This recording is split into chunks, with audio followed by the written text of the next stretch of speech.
So there is someone on the street today that is responsible for the shooting death of a 7-year-old little boy. And I can promise you that we are going to move heaven and earth and kick in a few doors until we bring that person to justice. That is Jacksonville Sheriff Mike Williams' message after a 7-year-old boy, is shot and killed by a stray bullet in Durkeeville on Sunday. His death marks the 4th shooting, and I want you to think about this, with a child, a shooting involving a child in just the past 2 weeks here in Jacksonville. It's the 5th this year. And 7-year-old Tashawn Gallen right here was the victim in this latest shooting, almost a year to the day after Tashawn's grandmother, Jennifer Nelson, was shot and killed outside of a Newtown bar. We're asking you right now on firstcoastnews.com/gauge, what changes, if any, to gun laws would you support? We're going to have your results coming up in just a few minutes.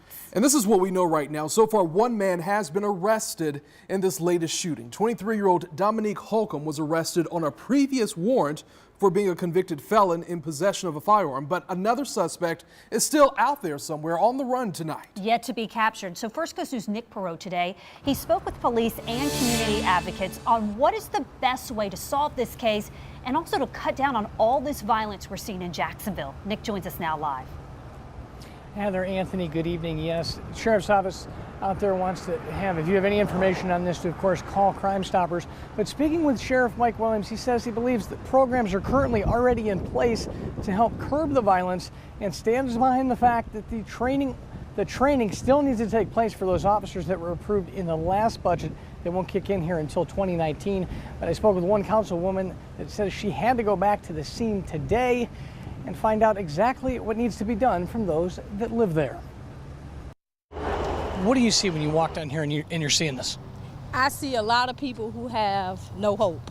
I felt like I needed to be here with some feet on the ground to see what is going on in the community. You think more resources in the area would help? Councilwoman Katrina Brown, alongside community activist Denise Hunt, returned less than 24 hours to the 1300 block of Mount Herman in Durkeeville. You had to be really scared to really hear those gunshots. Not just looking for answers to the deadly shooting, but how the community can move forward. We need to maybe do an event where people can turn in guns, like we do with the tire buyback. But when I go back to City Hall tomorrow, that's a conversation I'm going to have with my colleagues in the mayor's office. I don't really know what to say. Would you say you're shocked knowing this 7-year-old was killed? Yeah. Mike says 7-year-old Tashawn Gallen is his cousin. Give them a vision of something beyond what they see day in and day out. That's what's going to help get this community over this problem once and for all. This marks the 4th shooting with a child victim in just 2 weeks. But Sheriff Mike Williams stands behind current programs as the solution to put an end to these shootings. The prevention programs are in place and touching youth in the community.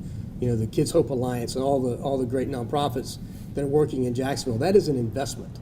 That's an investment in the lives of those young people. So when they are 17 and 18, they're not the ones out pulling the trigger or standing on the street corner selling drugs. Are they working? Do you think they're working? We've got to do that. Oh, absolutely they work. Playing devil's advocate, given the recent shootings, I asked what, if anything, police can do right now to stop the shootings. So how do we do that? Well, we do it through policing initiatives. We do it through building relationships in the community. All the things that you see us doing day in and day out, those are the focused deterrence initiatives that we're involved in. So we're working on that stuff now. And back out here live again, Sheriff Williams says that is merely the programs in place just to bridge the gap, so to speak, until those officers are able to come on and complete that training. But that's not starting until 2019 in January. Make sure to keep it right here. I'll have more on this report here coming up at 6 o'clock. Reporting live outside Jacksonville Sheriff's Office tonight, Nick Perot, First Coast News, on your side. And the death of that 7-year-old child is the latest in a disturbing trend of young people in this city becoming victims of violence. He is the 5th child this month to be shot.